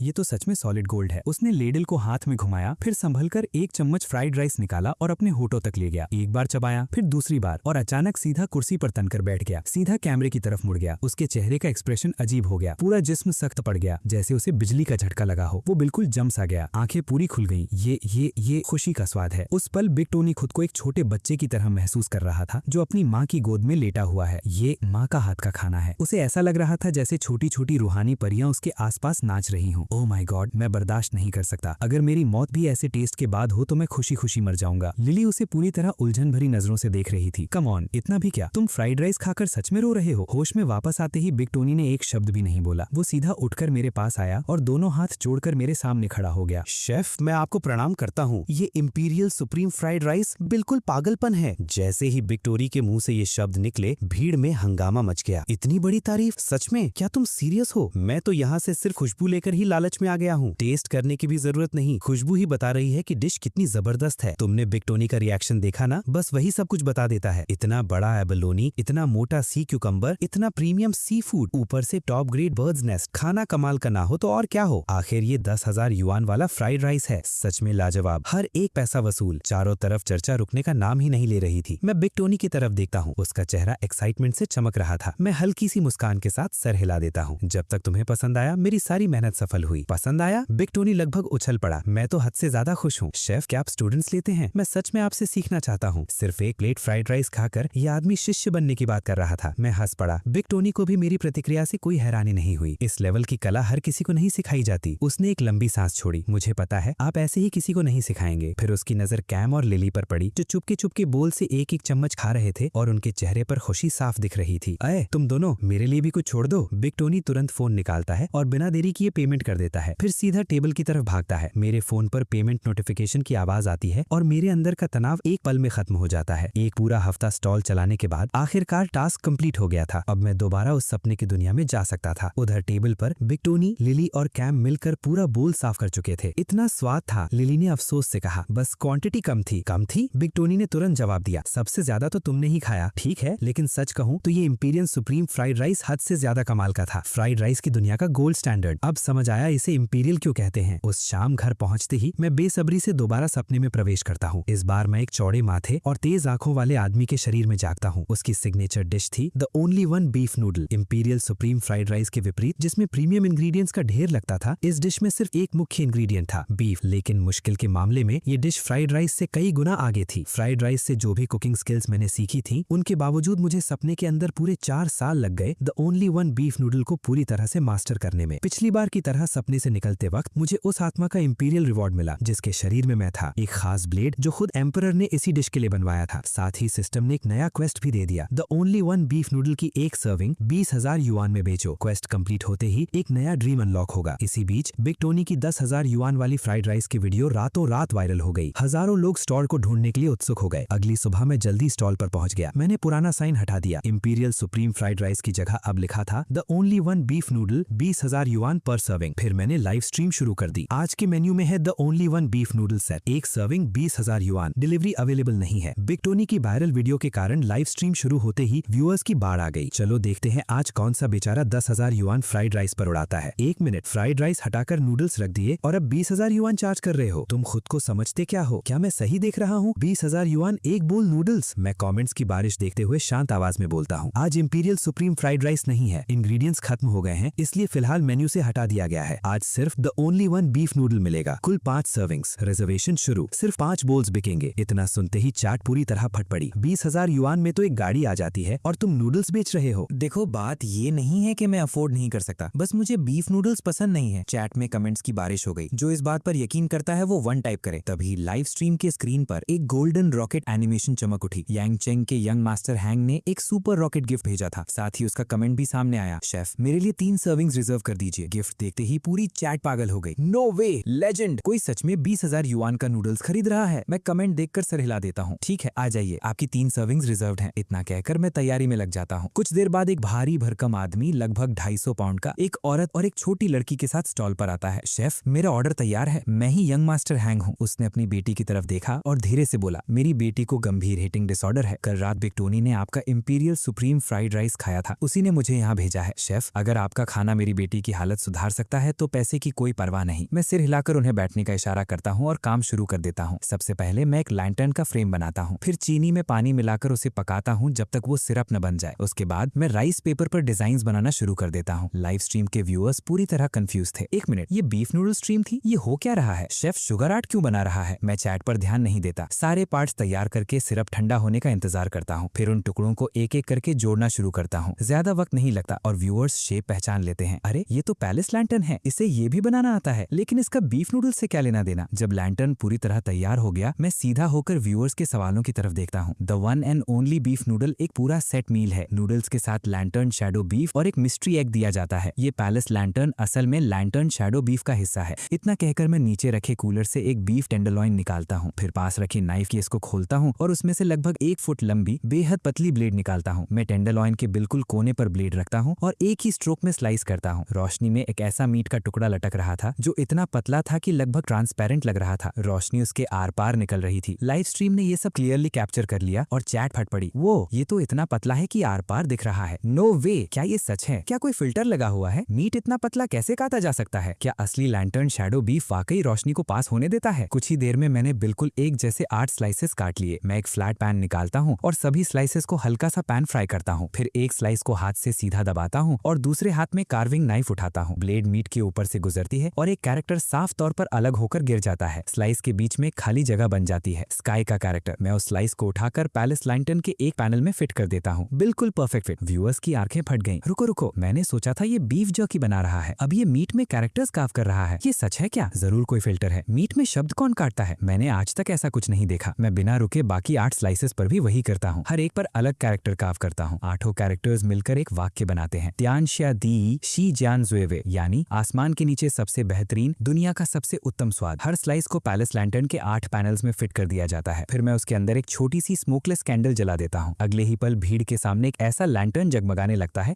जैसा किसी ने पहले कभी नहीं देखा था। लाइव स्ट्रीम पूरी तरह पागल हो गई। नो वे, उसने सच में बीफ का लैंटर्न बना दिया। ये है असली लैंटर्न शैडो बीफ। ये तो खाने के लिए बहुत ज्यादा खूबसूरत है। ओ वाओ, मीट से बना हुआ लैंटर्न। जैसे ही जीजी ने लैंटर्न शैडो बीफ देखा, वो एकदम से सन रह गई। जब उसे पहली बार पता चला था कि यंग मास्टर होंग उनकी बेटी को एक स्ट्रीट स्टॉल पर लाना चाहते हैं, तो वो इस बात के बिल्कुल खिलाफ थी। लेकिन अब लैंटर्न शैडो बीफ को अपनी आंखों से देखकर उसे भी नूडल्स का इंतजार होने लगा था। इसी दौरान मैंने सूप पॉट का ढक्कन उठाया। गरम बीफ की जबरदस्त खुशबू हवा में फैल गई और सीधा उस तक पहुंची। बिना सोचे समझे उसने अपने होठों पर जबान फेर ली। ये तो कमाल की खुशबू है। मैं एक बड़ा लेडल उठाता हूँ और पॉट से 2 भरपूर स्कूप्स बीफ ब्रॉथ के निकालकर वोक में डाल देता हूँ। कुछ ही पल में वो उबलने लगता है। फिर मैं एक बड़ा बीफ का टुकड़ा लेता हूँ और उसे पीट पीट कर पेस्ट बना देता हूँ। धीरे धीरे उसमें बीफ बोन्स और बीफ स्किन से बना स्टॉक मिलाता हूँ जब तक वो गाढ़े जली जैसी कंसिस्टेंसी में ना बदल जाए। उसके बाद मैं बीफ पेस्ट को राइस पेपर पर डालकर रोलिंग पिन से इतना पतला बेलता हूँ कि उसकी मोटाई 1 मिलीमीटर से भी कम रह जाती है। फिर उसे कूलर में रख दिया जाता है ताकि वो सेट हो सके। जब शीट पूरी तरह जम जाती है, मैं चाकू से उसे लंबे और नाजुक धागों में काट देता हूँ। ये नूडल्स बिल्कुल अलग थे। इनमें आटे का एक जर्रा भी नहीं था। ये पूरी तरह बीफ और बीफ स्टॉक से बने हुए थे। हर मायने में असली बीफ नूडल्स। मैं नूडल्स को उबलते ब्रॉथ में डालता हूँ। सिर्फ 10 सेकंड के बाद ही उन्हें बाहर निकाल लेता हूँ और 3 10,000 ईयर्स बोल्स निकालकर नूडल्स को 3 हिस्सों में बांट देता हूँ। जीजी, जो आमतौर पर खाने का नाम सुनते ही मुंह बना लेती थी, अब एक्साइटमेंट से भर चुकी थी। वो तुरंत आगे आई, गर्दन लंबा करके उसके ऊपर झुकी और गहरी सांस ली। वाओ, कितनी अच्छी खुशबू है। मैं अभी से बता सकती हूँ कि ये बहुत टेस्टी होगा। यंग मास्टर हैंग और मिसेस हैंग भी पास आ गए। मिसेस हैंग ने साफ ब्रॉथ और हल्का गुलाबी नूडल्स देखे और हैरानी से पूछा, यही है the one and only beef noodle? बिल्कुल, मैं मुस्कुराकर जवाब देता हूँ। फिर मैं कुछ सादे बिना छिले हुए अंडे निकालकर साइड में रख देता हूँ। मिसेस हैंग अंडों को देखकर थोड़ा हैरान हो गई। यही है? लाइव स्ट्रीम के व्यूअर्स भी उतने ही कंफ्यूज थे। सच कहूँ तो थोड़ा डिसअपॉइंटिंग लग रहा है। नूडल्स समझ आते हैं, लेकिन प्लेन एग्स कम से कम मैरिनेट तो कर देते। शेल भी नहीं उतारा। ये मजाक लग रहा है। यंग मास्टर हैंग ने क्लियर ब्रॉथ को देखते हुए पूछा, शेफ इसमें स्प्रिंग अनियन या कुछ गार्निश नहीं है? मैं हल्की सी हंसी हंसा। ये उस तरह का बोल नहीं है। इस डिश का पूरा फोकस बीफ के शुद्ध स्वाद पर है। यहाँ फ्लेवर खुद बोलता है। वो कुछ और कहने ही वाला था कि एक जोर का स्लब सुनाई दिया। जीजी ने पहले ही ब्रॉथ का एक घूंट ले लिया था। उसकी आंखें खुशी से बंद हो गईं। वाओ, ये ब्रॉथ तो कमाल का है। मिसेस हैंग उसे देखकर हैरान रह गई। घर पर हर मील टाइम जंग जैसा होता था। जीजी हर बार खाने से बचने की कोशिश करती थी, लेकिन आज पहली बार वो उसे इतनी खुशी के साथ खाते देख रही थी। क्या ब्रॉथ सच में इतना अच्छा है? उसने एक चम्मच भरा और धीरे से सिप लिया। अगले ही पल उसकी जबान पर बीफ का गहरा और रिच फ्लेवर फट पड़ा। ये तो ब्रॉथ अविश्वसनीय है। यंग मास्टर हैंग ने उसका एक्सप्रेशन देखा और खुद भी एक सिप लिया। जैसे ही ब्रॉथ उसकी जुबान को छुआ, उसकी भौहें तुरंत ऊपर उठ गईं। ओह, ये तो बहुत अच्छा है। मैंने बोला, अब नूडल्स ट्राई कीजिए। इस वक्त इनकी टेक्सचर सबसे बेस्ट है। मिसेस हैंग ने चॉपस्टिक से नूडल्स उठाए और मुंह में डाले। 2 बार चबाया और फिर अचानक रुक गईं। 1 मिनट, ये नूडल्स मीट से बने हैं? उन्होंने चॉपस्टिक्स पर लटके नूडल्स को ध्यान से देखा। उनका रंग बिल्कुल वैसे ही था जैसे हल्का पक चुका बीफ होता है, ग्रेइश पिंक। जैसे ही उन्होंने दोबारा नूडल्स मुंह में डाले, उसे जिंदगी में पहली बार समझ आया कि असली स्प्रिंगी टेक्सचर किसे कहते हैं। हे भगवान, यंग मास्टर हैंग ने भी एक बाइट ली। टेक्सचर ने उसे झटके की तरह हिट किया। शेफ, ये नूडल्स इतने स्प्रिंगी कैसे हो सकते हैं? ऐसा लग रहा है जैसे रबर बैंड स्नैप कर रहा हो। तीनों लोग नूडल्स खा रहे थे, ब्रॉथ पी रहे थे और उनके चेहरों पर सिर्फ सुकून और खुशी थी। लाइव स्ट्रीम के व्यूअर्स स्क्रीन के उस पार बैठकर मुंह में पानी भर रहे थे। ठीक है, मान गया, मैं आज डाइट के लिए डिनर स्किप करने वाला था। अब मुझे बीफ नूडल्स ढूंढने ही पड़ेंगे। Shanxi province sending a bowl of knife cut noodles. Shanxi province sending a bowl of knife cut noodles. Hubei province sending a bowl of hot dry noodles. Young master Hang ने कुछ और bytes लिए, broth के 2-3 और घूंट पिए, फिर उसकी नजर साइड वाइट बोल में रखे अंडे पर पड़ी। उसने हल्की सी सांस छोड़ी और सिर हिला दिया। शेफ, नूडल्स कमाल के हैं, ब्रॉथ भी लाजवाब है, लेकिन सच कहूँ तो ये अंडा पूरी वाइब खराब कर रहा है। शेफ, अगर आप इस अंडे को ब्रॉथ में पका देते तो ये भी कमाल का होता। मैं उसकी बात सुनकर बस मुस्कुरा दिया। समझाने की जगह मैंने मेन्यू पर लिखे डिस्क्रिप्शन की तरफ उंगली से इशारा किया और पूछा, तुम्हें क्या लगता है इसे मिस्ट्री एग क्यों कहा गया है? क्या मतलब? यंग मास्टर हंग हैरान हो गया। क्या सच में इसके अंदर कुछ छुपा हुआ है? मैं बस हल्का सा मुस्कुराया। ज्यादा मत सोचो, खाकर देख लो। मेरे चेहरे का कॉन्फिडेंस देखकर उसकी क्यूरियोसिटी और बढ़ गई। उसने एक अंडा उठाया। उसका शेल हल्का नारंगी रंग का था और हाथ लगाने पर गर्म महसूस हो रहा था। हर चीज यही कह रही थी कि ये एक बिल्कुल सादा स्टीम्ड एग है, तो फिर इसे मिस्ट्री एग क्यों कहा जा रहा था? उसने धीरे से अंडे को टेबल के कोने पर ठोका। शेल टूट गया और अंदर से एक बिल्कुल सफेद स्टीम्ड एग नजर आया। यंग मास्टर हंग ने मुझे देखा। ये तो बस एक नॉर्मल स्टीम्ड एग है। लाइव स्ट्रीम के हेटर्स तुरंत एक्टिव हो गए। देखा, मैंने कहा था हाइप फेक है। ये तो सच में सिर्फ अंडा निकला। इतनी बड़ी बिल्डअप और रिजल्ट एक प्लेन एग। तभी किसी ने मजाक में कमेंट किया, अरे रुक जाओ, ये तो 1000 साल पुरानी फीनिक्स का अंडा है, इससे SSS रैंक पेट निकलेगा। दूसरा तुरंत लिखता है, ये अंडा मेरा है, कोई हाथ मत लगाना। यंग मास्टर हंग चैट पढ़कर हंस पड़ा। थोड़ा हिचकिचाते हुए बोला, वैसे मुझे अंडे ज्यादा पसंद भी नहीं। मैं हंसी रोक नहीं पाया। खाना देखने के लिए नहीं, खाने के लिए होता है। बस इतना सुनना था कि उसने और सोचना बंद कर दिया और पूरा अंडा मुंह में डाल लिया। अगले ही पल उसकी आंखें फट गईं। एक जबरदस्त क्रैब रो की खुशबू और स्वाद उसके मुंह में फट पड़ा। गहरा, नमकीन और रिच क्रैब रो का फ्लेवर सेवरी लिक्विड के साथ मिलकर उसकी पूरी जबान पर छा गया। यंग मास्टर हंग को लगा जैसे उसके सर का ऊपर वाला हिस्सा ही उड़ गया हो। ये तो पागलपन है। वो कुछ पल तक बस शॉक में बैठा रहा। फिर मुझे ऐसे देखने लगा जैसे मैं कोई इंसान नहीं बल्कि किसी और दुनिया की चीज हूँ। मिसेस हंग ने उसका एक्सप्रेशन देखा और हैरान होकर पूछा, क्या हुआ? यंग मास्टर हंग ने तुरंत अंडे की तरफ इशारा किया। यो क्रैब रो से बना है। क्या क्रैब रो? ये कैसे मुमकिन है? लाइव स्ट्रीम ने भी ये सब सुन लिया और चैट फट पड़ी। कम ऑन, ये तो जादूगर भी नहीं कर सकता। क्रैब रो और एग योक में फर्क भी समझ आता है इसे? मैंने अपनी आंखों से अंडा देखा, बिल्कुल नॉर्मल था। अगर इतना यकीन है तो एक और खाओ, इस बार आधा काट कर दिखाओ। मैं नहीं मानता कि एक नॉर्मल अंडे के अंदर क्रैब रो हो सकता है। सिर्फ व्यूअर्स ही नहीं, मिसेस हंग भी पूरी तरह शक में थी। शेल बिल्कुल ठीक था, एक भी क्रैक नहीं। अगर सच में क्रैब रो अंदर था तो गया कैसे? इसी क्यूरियोसिटी में उसने भी एक अंडा उठाया, धीरे से मुंह में डाला और हल्का सा बाइट लिया। अगले ही पल गाढ़ा और रिच सेवरी लिक्विड उसके मुंह में भर गया। क्रैब रो की पहचानी हुई खुशबू उसकी पूरी सेंसेस में फैल गई। उसने सोचा था वो तैयार है, लेकिन अंडे के अंदर इतना लिक्विड होगा इसका उसे अंदाजा भी नहीं था। सुनहरे रंग की क्रैब रो की सॉस की एक पतली धार उसके होंठों के कोने से बाहर निकल आई। उसने तुरंत हाथ से पकड़ ली और फिर उस सॉस को अपने होंठों से चाट लिया। उसने आधा खाया हुआ अंडा ऊपर उठाया और एग व्हाइट को चबाते हुए उस इंटेंस क्रैब फ्लेवर का मजा लेने लगी। उसका चेहरा पूरे शौक से भर गया। ये वाकई क्रैब रो है। हे भगवान, ये कैसे मुमकिन है? उसके हाथ में पकड़ा आधा अंडा एक छोटा बोल जैसा लग रहा था जिसमें बाकी सॉस भरी हुई थी। अंदर सुनहरे लिक्विड में नारंगी लाल क्रैब रो के टुकड़े साफ नजर आ रहे थे, बिल्कुल छिले हुए संतरे के सेगमेंट्स की तरह। बीच बीच में ट्रांसपेरेंट क्रैब फैट के मोती तैर रहे थे। देखने में ही इतना खूबसूरत था कि नजर हटाना मुश्किल था। लाइव स्ट्रीम के व्यूअर्स पूरी तरह स्टंट थे। नो वे, क्या ये सॉफ्ट बॉइल्ड एग है? सॉफ्ट बॉइल्ड एग के अंदर क्रैब रो और क्रैब फैट के चंक्स नहीं होते। ओह माय गॉड, ये कैसे किया? व्यूअर्स ही नहीं, यंग मास्टर हंग भी जवाब जानने के लिए बेचैन था। शेफ, आपने इसे अंदर कैसे डाला? कहीं आप सच में कोई जादू तो नहीं जानते? मैं जोर से हंस पड़ा। थोड़ा भरोसा रखो पुरानी इंसानी होशियारी पर। इतना कहकर मैंने पास रखा एक ताजा अंडा उठाया। मेरे दाएं हाथ में लगभग 2 इंच लंबी एक छोटी सी ब्लेड थी जो इतनी तेज घूम रही थी कि बस रोशनी की एक लकीर जैसी दिख रही थी। फिर मैंने बाएं हाथ में पकड़े अंडे को उस ब्लेड के पास ले गया। हल्की सी टैपिंग की आवाज सुनाई दी, टिंग टिंग टिंग। अगले ही पल ब्लेड ने अंडे के पतले वाले सिरे के इर्द गिर्द एक पूरा गोल दायरा काट दिया था। मैंने उंगली से हल्का सा झटका दिया और शेल का एक बिल्कुल गोल टुकड़ा साफ सुथरे तरीके से अलग हो गया। आजकल ऐसे टूल्स भी मिल जाते हैं जो ये काम कर सकते हैं, लेकिन उनसे जो ओपनिंग बनती है वो काफी बड़ी होती है। मुझे ब्लेड पसंद है, इससे कट बहुत पतला और साफ आता है और बाद में सील करने पर उसका निशान ढूंढना भी मुश्किल हो जाता है। यंग मास्टर हैंग का मुंह खुला का खुला रह गया। लाइव स्ट्रीम के व्यूअर्स भी उतने ही शॉक थे। होली क्रैप, ये नाइफ कंट्रोल तो पागलपन है। ये शेफ कोई एमेचर नहीं है। अगर बिगनर होता तो अब तक इतनी उंगलियां बची ही नहीं होती। उस पुरानी मूवी के रॉ एग वाले सीन के बाद मैंने किसी को अंडा ऐसे खोलते नहीं देखा। यंग मास्टर हैंग ने तुरंत पूछा, ठीक है, लेकिन क्रैब रो अंदर कैसे गया? मैं मुस्कुराया। जब तुम अंडा खोलना सीख जाते हो तो उसमें कुछ डालना बहुत आसान हो जाता है। मैं धीरे से समझाने लगा। पहले एग व्हाइट और योक निकाल दो, फिर क्रैब रो, क्रैब फैट और नूडल्स के बचे हुए बीफ ब्रॉथ को मिलाकर एक रिच क्रैब रो सॉस बनाओ। उस सॉस को मोल्ड में डालकर एग योक के साइज और शेप की एक सॉलिड बॉल बना लो। जब वो तैयार हो जाए उसे वापस शेल के अंदर रखो, फिर एग व्हाइट वापस डालो, शेल का कैप सील करो और स्टीम कर दो। बस। यंग मास्टर हैंग सुनते हुए बस मुझे घूरता रह गया। उसने कभी सोचा भी नहीं था कि इतना सादा दिखने वाला एक अंडा बनाने के लिए इतनी कॉम्प्लेक्स प्रोसेस से गुजरना पड़ता है। तभी गली के एंट्रेंस की तरफ से अचानक हंगामा सुनाई दिया। बाहर से एक आवाज भीड़ को चीरती हुई अंदर तक पहुंची। कहाँ है? आखिर यहाँ इतना क्या खास है? लोग एंट्रेंस की तरफ दौड़ पड़े। चीख पुकार मच गई, Shaila, Mia, we love you, hey everyone. Shaila की आवाज सुनाई दी। इस गली में आखिर ऐसा क्या है? फैंस जवाब देते उससे पहले ही बाहर से एक बच्चे की आवाज सुनाई दी, बहुत टेस्टी है। मैंने मैंने जिंदगी में इतना अच्छा कुछ नहीं खाया, सच। शाइला ने तुरंत कहा, चलो देखते हैं। उसने मिया का हाथ पकड़ा और सीधा स्टॉल की तरफ चल पड़ी। जैसे ही वो करीब आई, उसकी नाक ने सबसे पहले बीफ ब्रॉथ की खुशबू पकड़ ली। वाओ, ये तो कमाल की स्मेल है। मिया ने भी गहरी सांस ली। बीफ की खुशबू कितनी जबरदस्त है। वो कुछ और बोलने ही वाली थी कि उसकी नजर स्टॉल के प्राइस बोर्ड पर पड़ी। उसने हल्की सी चीख मारी और हाथ मुंह पर रख लिया। फिर तुरंत शाइला का बाजू पकड़ लिया। क्या हुआ? शाइला ने हैरानी से पूछा। मिया ने सीधा बोर्ड की तरफ इशारा किया। मैं सही पढ़ रही हूँ ना? 20,000 युआन एक सर्विंग। उनके साथ चल रहा डायरेक्टर तुरंत आगे बढ़ा और कैमरा सीधा प्राइस बोर्ड पर फोकस कर दिया। क्लोजअप शॉट लिया गया। शाइला ने मेरी तरफ देखा। क्या ये आपके प्रोडक्शन का हिस्सा है? नहीं, मैंने शांत आवाज में जवाब दिया। ये हमारे साथ नहीं है। शाइला और भी हैरान हो गई। तो फिर ये 20,000 युआन क्यों चार्ज कर रहा है? ये तो हद है। जैसे ही उसने ये कहा, उसके फैंस भी बोलने लगे। मुझे लगा शो का प्लांटेड एक्टर होगा। ये तो क्लियरली शो की पॉपुलैरिटी का फायदा उठा रहा है। शाइला मत खरीदना, ये स्कैम है। पैसे के लिए पागल हो गया है। फैंस की बातें सुनकर यंग मास्टर हैंक का चेहरा थोड़ा ठंडा पड़ गया। उसने सीधा उनकी तरफ देखा। जरा जुबान संभाल कर। तुम में से किसी ने खाना ट्राई भी किया है? शेफ अपनी डिश का जो चाहे प्राइस रखे। नहीं खरीदना तो मत खरीदो, लेकिन बकवास करना बंद करो। एक फैन तुरंत उल्टा बोल पड़ा। ओहो, तो अब इसे स्कैम भी नहीं कह सकते। लगता है बात दिल पर लग गई। तुम भी इसके साथ मिले हुए हो। हम सब एक्सपोज कर देंगे। हाँ, 20,000 युआन के नूडल्स बिल्कुल जस्टिफाइड है। नूडल्स के लिए 20,000 युआन? सीधा लूट ल लोगों को। क्या पूरी गाय ही डाल दी है इस बॉल में? ये तो सीधा फ्रॉड है। पेड शिल। यंग मास्टर हैंक की आंखें ठंडी हो गई। उसने अपनी कार कीज निकाली और सड़क के किनारे खड़ी एक सुपर कार की तरफ पॉइंट किया। बटन दबाते ही इंजन दहाड़ उठा। सारे फैंस का ध्यान तुरंत उस तरफ मुड़ गया। अरे, ये कौन सी कार है? कितनी खूबसूरत है। ये तो लगभग $3 मिलियन की मैक्लारेन P1 लग रही है। यंग मास्टर हैंक ने सब कुछ सुन लिया और ठंडी हंसी हंसा। मैं हर साल करोड़ों कमाता हूँ। तुम्हें लगता है मुझे किसी स्ट्रीट स्टॉल के लिए पेड प्रमोशन करने की जरूरत है? एक पल में सारी भीड़ चुप हो गई। फैंस के चेहरों पर शर्मिंदगी छा गई, लेकिन धीरे धीरे वो शर्मिंदगी चिड़चिड़ाहट में बदलने लगी। फैंस के मुंह खुल चुके थे जवाब देने के लिए, लेकिन शाइला बहुत तेज निकली। उसने देखा कि माहौल गर्म होने वाला है, तो वो तुरंत बड़ी सी मुस्कान के साथ बीच में आ गई। हे, आप कैसे हैं? और ये आपकी वाइफ होंगी, बहुत खूबसूरत। और ये आपकी बेटी कितनी प्यारी है। इतनी मीठी बात सुनकर किसी का भी गुस्सा ज्यादा देर तक टिक नहीं सकता था। तारीफ अपना काम कर गई और यंग मास्टर हैंक का गुस्सा काफी हद तक ठंडा हो गया। शाइला ने मुस्कुराते हुए समझाया, हम लोग एक शो शूट कर रहे हैं। हमें एक चैलेंज कंप्लीट करना है। हम ग्वांगजो के सबसे बेस्ट फूड को ढूंढ रहे हैं, लेकिन अब तक जो भी मिला सब नॉर्मल प्राइस रेंज में था। ये पहली बार है जब हमें 20,000 युआन वाले नूडल्स दिखे हैं। क्या आप वही खा रहे हैं? कैसे हैं? उसकी आवाज बहुत फ्रेंडली थी, इसलिए यंग मास्टर हैंक ने भी आराम से जवाब दिया। मैं सीधी बात करता हूँ। सिर्फ ग्वांगजो ही नहीं, पूरी दुनिया में इस नूडल का कोई मुकाबला नहीं है। मैं इस बात पर खड़ा हूँ। ये सुनते ही भीड़ में हंसी फूट पड़ी। पूरे वर्ल्ड का बेस्ट। भाई ने तो सीधा दुनिया का नंबर 1 डिक्लेयर कर दिया। देश भर में इतनी नूडल शॉप्स हैं, कितने लोग इस बात से सहमत होंगे? सिर्फ ग्वांगडोंग में ही wonton noodles national top 10 list में हैं, और ये ग्वांगजो के बीच खड़े होकर कह रहा है कि बीफ नूडल्स दुनिया में नंबर 1 है। क्या लगता है ग्वांगजो वाले ये बात चुपचाप सुन लेंगे? लाइव स्ट्रीम में भी वही बहस शुरू हो गई। वुहान रिपोर्टिंग इन, हॉट ड्राई नूडल्स नंबर 1 है। बस डिस्कशन खत्म। शाइला को ऑनलाइन डिबेट का पता नहीं था, लेकिन उसने देख लिया था कि डायरेक्टर कैमरा चला रहा है। अगर यंग मास्टर हैंक की ये बात फाइनल एडिट में चली गई तो ऑनलाइन बड़ा कंट्रोवर्सी खड़ा हो सकता था, इसलिए वो तुरंत बीच में बोल पड़ी। मेरा ख्याल है आपका मतलब ये है कि ये आपके खाए हुए सबसे बेस्ट बीफ नूडल्स हैं, सही? नहीं, यंग मास्टर हैंक ने बिना झिझक जवाब दिया। चाहे मैंने दूसरे नूडल्स खाए हों या नहीं, ये बोल नंबर 1 है बस। शाइला ने हाथ उठा दिए। ठीक है, इसमें मैं आपकी मदद नहीं कर सकती। कोई बात नहीं, मैं अपनी हर बात की जिम्मेदारी लेता हूँ। फिर उसने सीधा शाइला की तरफ देखा। यकीन नहीं है? खुद ट्राई कर लो, मैं पैसे देता हूँ, और अगर तुम्हें पसंद ना आए तो मैं खुद पानी में कूदकर तुम्हारे लिए ग्रुपर फिश पकड़ के लाऊंगा। शाइला घबरा गई। नहीं, इसकी जरूरत नहीं है, प्लीज कम ऑन। ऐसे प्रोमिसेस मत करो जो निभा ना सको। दुनिया में हमेशा कोई ना कोई तुमसे बेहतर होता है, हमेशा। यंग मास्टर हैंक ने कंधे उचका दिए। फर्क नहीं पड़ता, मुझे शेफ पर भरोसा है। उसने धीरे से फैंस की तरफ देखा और नाक से हल्की सी हंसी निकाली। मुझे ऐसे लोग बिल्कुल पसंद नहीं, खुद कुछ नहीं जानते लेकिन ऐसे एक्ट करते हैं जैसे हर सवाल का जवाब उनके पास हो। शाइला और मिया दोनों थोड़ा अनकंफर्टेबल हो गई, क्योंकि जिन लोगों की बात हो रही थी वो उनके अपने फैंस थे। मिया ने धीरे से शाइला की स्लीव खींची। ट्राई करना है? शाइला ने यंग मास्टर हैंक को देखा, जो खुशी खुशी अपने ब्रॉथ का आखिरी सिप ले रहा था। उसके अंदर भी क्यूरियोसिटी जाग गई। जिस तरीके से ये बात कर रहा है, मुझे भी ट्राई करने का मन हो रहा है, लेकिन 20,000 युआन बहुत ज्यादा है। तभी डायरेक्टर ने हल्का सा सिर हिलाकर सिग्नल दिया। शाइला स्टॉल के पास आई। शेफ, क्या आप हमारे लिए एक सर्विंग बना सकते हैं? बिल्कुल, मैं बिल्कुल कैजुअली जवाब देता हूँ और सीधा लैंटर्न शैडो बीफ की तैयारी में लग जाता हूँ। डायरेक्टर तुरंत पास आ गया। कैमरा चल रहा था। मैं फिर वही प्रोसेस दोहराने लगा। शुगर सिरप को पकाया, लैंटर्न का फ्रेम बनाया। हर स्टेप इतनी आसानी और परफेक्शन से हो रहा था कि शाइला और मिया दोनों देखते ही रह गई। हर नए स्टेप पर उनके मुंह से हैरानी भरी आवाजें निकल रही थी। वाह, ये लैंटर्न कितना खूबसूरत है। एक मिनट, क्या ये लैंटर्न भी खाया जा सकता है? मैं थोड़ी उठाकर यंग मास्टर हैंक के सामने रखे लैंटर्न की तरफ इशारा करता हूँ। वो वाला लैंटर्न शैडो बीफ। रुको, शाइला की आंखें फैल गई। वो खाना है? मुझे लगा डेकोरेशन है। यंग मास्टर हैंक ने ये बात सुनी और लैंटर्न से एक पतला सा स्लाइस तोड़ लिया। क्रंच आवाज सॉस बिल्कुल पोटैटो चिप्स जैसी आई। जैसे ही स्लाइस उसके मुंह में गया वो पतली सी शीट टुकड़ों में टूट गई, फिर थूक के साथ मिलते ही धीरे धीरे नरम होने लगी और जुबान पर पिघलने लगी। सारा मॉइस्चर पहले ही निकाल दिया गया था, इसलिए बीफ का असली फ्लेवर उसके अंदर बंद था। और जैसे ही वो मुंह में नरम हुआ, बीफ का असली स्वाद फटकर बाहर आ गया, गहरा, रिच और हर चबाने के साथ और भी बेहतर होता हुआ। इसकी टेक्सचर तो बिल्कुल अनबिलीवेबल है। यंग मास्टर हैंग खुद को रोक नहीं पाया और जोर से बोल पड़ा। अगले ही पल उसने एक और बड़ा टुकड़ा तोड़ लिया। क्रंच क्रंच, बिल्कुल चिप्स की तरह टूटने की आवाज आई। हर बाइट के साथ वो और ज्यादा उत्साह से चबाने लगा। फिर उसने मिसेस हैंग और जीजी को हाथ हिलाकर बुलाया, तुम दोनों को भी ये ट्राई करना पड़ेगा, ये बीफ कमाल का है। मिसेस हैंग ने एक टुकड़ा लिया और हल्का सा बाइट लिया। जैसे ही क्रंच की आवाज आई वो पूरी तरह हैरान रह गई। कितना क्रिस्पी है और उसका फ्लेवर भी लाजवाब है। मैं तो टीवी देखते हुए ऐसे 10 टुकड़े आराम से खा सकती हूँ। जीजी भी खुशी खुशी चबाती हुई हर बाइट के साथ सर हिला रही थी। मियाँ पास खड़ी सबकी तारीफ सुन रही थी। बिना सोचे उसने थूक निगल लिया। यंग मास्टर हैंग ने उसकी नजर पकड़ ली। आओ तुम भी ट्राई करो। ओ नहीं, मैं कैसे? मियाँ थोड़ा झिझकी। कोई बात नहीं, सिर्फ एक टुकड़ा, वैसे भी तुमने अपना ऑर्डर कर दिया है, बाद में रिटर्न फेवर कर देना। मियाँ ने एक पल सोचा, बात तो सही थी, इसलिए उसने झिझक छोड़ दी और एक स्लाइस उठा ली, बस एक छोटा सा बाइट। अगले ही पल उसकी आंखें फट गई। शाइला, तुम्हें ये ट्राई करना ही पड़ेगा, ये पागलपन है। मियाँ ने लैंटर्न शैडो बीफ का एक टुकड़ा ऐसे आगे बढ़ाया जैसे कोई छपा हुआ खजाना मिल गया हो। शाइला ने शक भरी नजर से उसका एक बाइट लिया। अगले ही पल उसकी आंखें भी उतनी ही बड़ी हो गई। इतना क्रिस्पी और इसकी खुशबू भी कमाल की है। जैसे ही उसके दांत बीफ को छुए वो बिल्कुल चिप्स की तरह टूट गया। शाइला पूरी तरह हिल गई। शेफ, ये सच में बीफ है? ये इतना क्रिस्पी कैसे हो सकता है? मैं बिना सिर उठाए जवाब देता हूँ, इतना पतला कि पैन फ्राई करके पूरी तरह ड्राई हो जाए और इतना ड्राई कि क्रिस्पी बन जाए। इतना कहकर मैंने लैंटर्न के आखिरी टुकड़ा भी फ्रेम में फिट कर दिया। फिर कूलर में हाथ डालकर एक बीफ टेंडरलॉइन निकाला। ध्यान से देखो, मैंने कहा और नाइफ केस खोल दिया। अंदर से लंबी ब्लेड निकली। स्टील की एक चमक हुई और पेपर से भी पतला बीफ का स्लाइस अलग होकर नीचे गिर गया। मैं उसे ब्लेड पर उठाकर शाइला के सामने ले आया। इतना पतला! शाइला का मुंह खुला का खुला रह गया। लाइव स्ट्रीम के व्यूअर्स उसका एक्सप्रेशन देखकर हंस पड़े। शाइला बिल्कुल खो गई है। सच कहूँ तो जब मैंने पहली बार शेफ को मीट काटते देखा था, मेरा भी यही रिएक्शन था। मुझे हर बार किसी नए इंसान का ये एक्सप्रेशन देखना पसंद है। अभी रुक जाओ, जब वो मीट में कैरेक्टर स्कार्फ करेगा तब तो इसकी आंखें ही बाहर आ जाएंगी। मियाँ भी उतनी ही स्टंट थी, लेकिन उसका ध्यान ब्लेड पर था। ये नाइफ कितनी खूबसूरत है। शाइला ने भी पहली बार ध्यान से नाइफ को देखा। उसका हैंडल अजीब और शानदार था। एक सुनहरा सांप पूरे हैंडल के चारों तरफ लिपटा हुआ था। इतनी बारीकी से काफ किया गया था कि वो जिंदा लग रहा था। जब भी ब्लेड तेज हिलती ऐसा लगता जैसे सांप भी साथ में हिल रहा हो और हर हिलाव के साथ एक और पेपर थिन बीफ स्लाइस अलग हो जाता। ये नाइफ बहुत कूल है। शेफ, आपको ये कहाँ से मिला? मैं शांत आवाज में बोला। मैंने नहीं खरीदा, ये हमारे परिवार में पीढ़ी दर पीढ़ी चलता आया है। शाइला ने धीरे से सर हिलाया। अब समझ आया, ये वैसे भी किसी और जमाने की चीज लगती है। यंग मास्टर हैंग जो अब तक सुन रहा था थोड़ा आगे झुक गया। शेफ, कहीं ये ड्रैगन सर्पेंट ब्लेड भी 10,000 बोल्स के सेट का हिस्सा तो नहीं? मैं हल्का सा मुस्कुराया। लगभग। यंग मास्टर हैंग जोर से हंस पड़ा। आप तो वाकई बहुत अमीर निकले। शाइला ने भौं उठा दी। उसके लिए ये बात अजीब थी। एक आदमी जो $3 मिलियन